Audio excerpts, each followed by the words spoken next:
Hey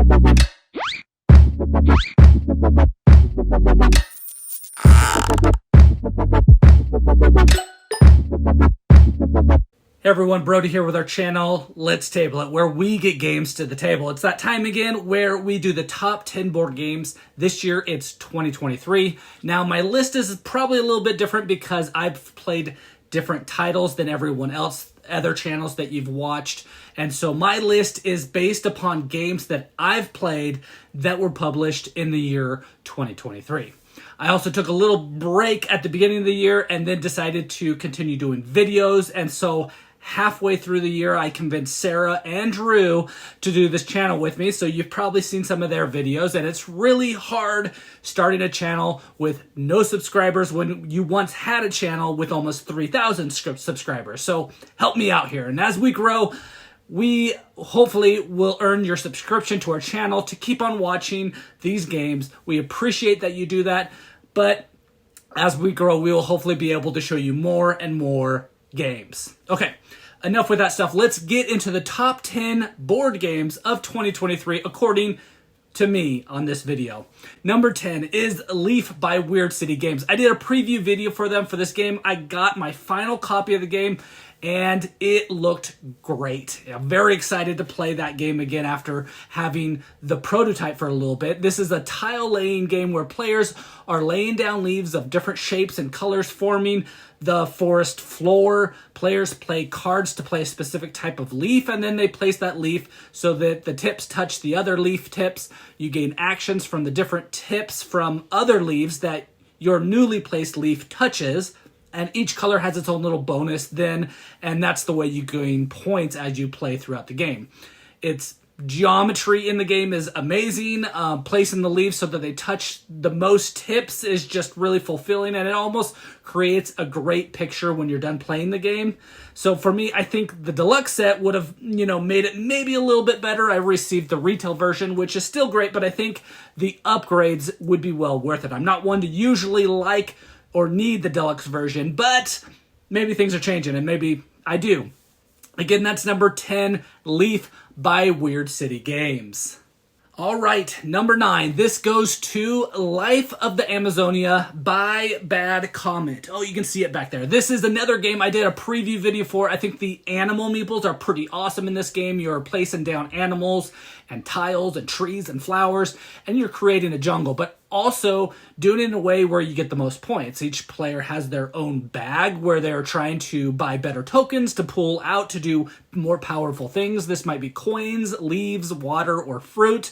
And as you pull these different resources out of your bag, you can use them during your turn to take as many actions as possible. And there are 9 different actions. You will upgrade your resource tokens, add tiles on the map, add trees, add flowers, add animals according to the terrain type that it can be in.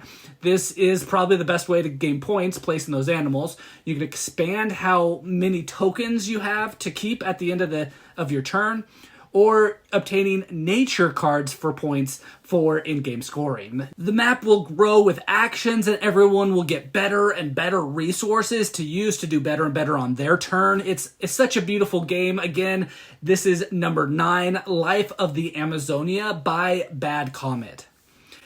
Number 8 is Sky Team by Scorpion Mask Games. This is a 2-player only cooperative game where you go through scenarios to land an airplane together with your partner. But you can't talk to your partner. You both use dice placement from your rolled dice and whatever values are shown on them to take actions.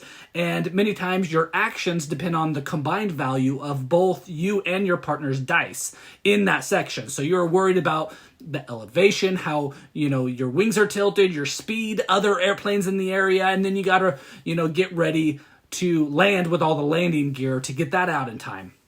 It's a very tense game. My wife is not a huge fan, so that's maybe why it's number 8 and instead of higher, because it's a really good game and I really like what it does. It's one of the best 2-player cooperative games that I've ever played. Again, this is Sky Team by Scorpion Mask Games.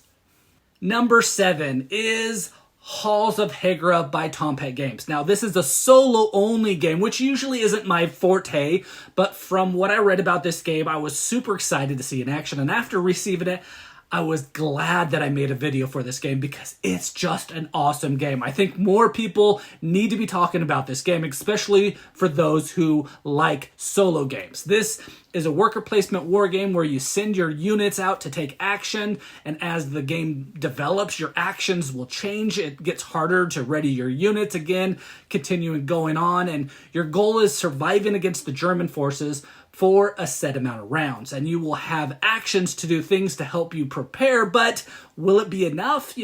Now, I'm not a solo gamer by any means, but this is my number one solo game for a Euro gamer. It ramps up great. There are different stuff in the game to keep you occupied. You're rolling dice with some things. There's just tons of things that you can do, and you got to choose what things to focus on that moment to be able to survive. And I mean, really, you should watch my how to play video on this to see what the game does, because you probably will want to try it out. Again, number 7 is Halls of Hegra by Tompet Games. All right, number 6, Guild Academies of Valeria. There it is. All right. I'm not sure why not a lot of people are talking about this game because it has its stuff together. And this is my new favorite Valeria game now. I think each time they come out with a new Valeria game, it gets better and better. And now this is my new favorite one of all of the ones. But in this game, you are building up your academies to graduate students to then fulfill quests for points. Tiles are added to your player boards to get better ways to require certain types of students to get you resources or actions. And the students are dice in this game. You will need to draft professors and use your students or the dice the best way by manipulating the values on them to place them on certain tiles, but then also trying to increase their values past 6 so that they graduate. Then you can use them for quests. During the game, you will also place out banners on spaces on the upper console to gain ways for in-game scoring according to how they will be doing that for their goal. The art is amazing, components are lovely, and the fun dice to use throughout the game is just fun. So again, number 6 is Guild Academies of Valeria. All right, my number 5 is Bloodstones by Wallace Designs. Now, I'm a fan of Martin Wallace games, and he started his own publishing company, and this is his first title coming out from it. First of all, everyone who has received their game is so impressed with the components and the quality of this game. The game uses cloth maps. It has tiles like dominoes for its units, and each has their own bag.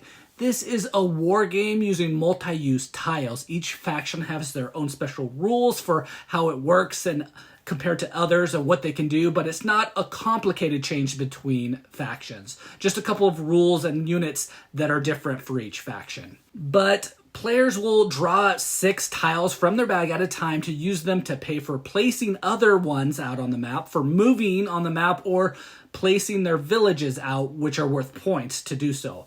Players then battle with each other, and players get points for defeating in combat, also for the amount of villages that they have out on the board at the end of the game. Of course, other players are going to come and attack those villages as well to get them more points, so you have to secure those. It was a big surprise for me, and I hope to find more players to play this game with me because that's my most concern with it, is finding someone to play the game with me. Again, number 5, Bloodstones, just a wonderful game by Wallace Designs. Of course, it's my top 10 list, so they're all wonderful designs.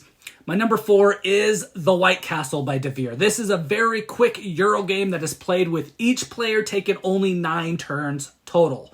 On a turn, a player will choose 1 die from one of the 3 bridges and then perform its action. And the color of the die will determine the type of action that you can take, and the value of the die will be associated with the chosen action, either for the cost to take an action or with the amount that you will receive for that action. And then if you decide to take the lowest value die, you also be able to gain a reward, but your action might not be as powerful as if you took the higher die. So you'll place your chosen die and then take the associated action according to its color. So it's kind of crazy how an action space can have different costs depending on the different action, depending on the color of the die.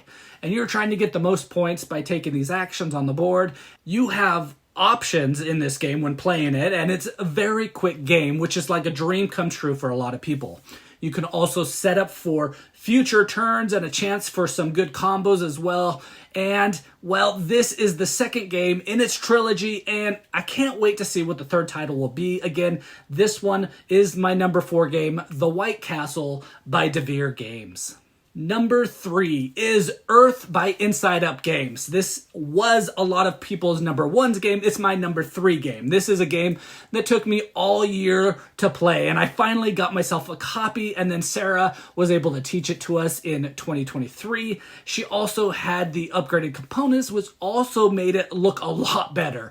This is a tableau building card game where you have a 4x4 grid where you can place cards. Some cards give you actions when someone else takes a specific action. Others will give you points for doing something like placing it next to other types of cards in your tableau, or having a way to score more points by putting in a specific location.